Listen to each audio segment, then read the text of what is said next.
Hello बच्चों, let us read this question. This question says Frenkel defect is also known as dash defect. So इस question में हमसे पूछा गया है कि हम फ्रेंकेल डिफेक्ट को किस तरीके का डिफेक्ट बोलते हैं. सो इस क्वेश्चन को सॉल्व करने के लिए जो की कॉन्सेप्ट रिक्वायर्ड है हमारे पास, वो है यहाँ पे कॉन्सेप्ट ऑफ फ्रेंकेल डिफेक्ट.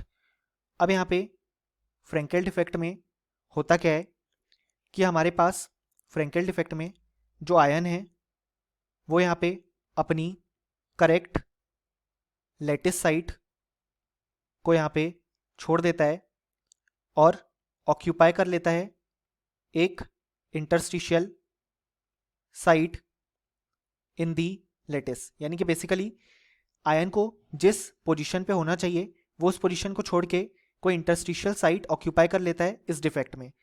अब यहाँ पे इस डिफेक्ट को हम इसी कारण से डिसलोकेशन डिफेक्ट भी बोलते हैं, क्योंकि यहाँ पे जो आयन है वो अपनी जो करेक्ट साइट है उससे डिसलोकेट हो गया है और दूसरी साइट पे चला गया है.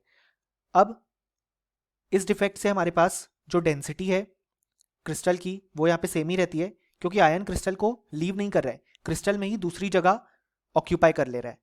और हमें यहाँ पे ये डिफेक्ट देखने को मिलता है ऐसे आयोनिक कंपाउंड्स में जिसमें यहाँ पे जो कैटायन और एनायन है उनके बीच यहाँ पे लार्ज साइज डिफरेंस होता है.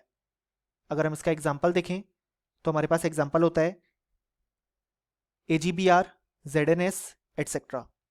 सो यहाँ पे अगर हम देखें तो हमारे पास ब्लैंक में आंसर आ जाएगा डिसलोकेशन, क्योंकि यहाँ पे फ्रेंकेल डिफेक्ट को हम डिसलोकेशन डिफेक्ट भी बोलते हैं. सो फाइनली हमें लिख सकते हैं कि इस क्वेश्चन के लिए हमारे पास जो करेक्ट आंसर आ गया वो यहाँ पे आ गया डिसलोकेशन. सो ये था हमारा complete solution. Hope you understood it well. Best of luck.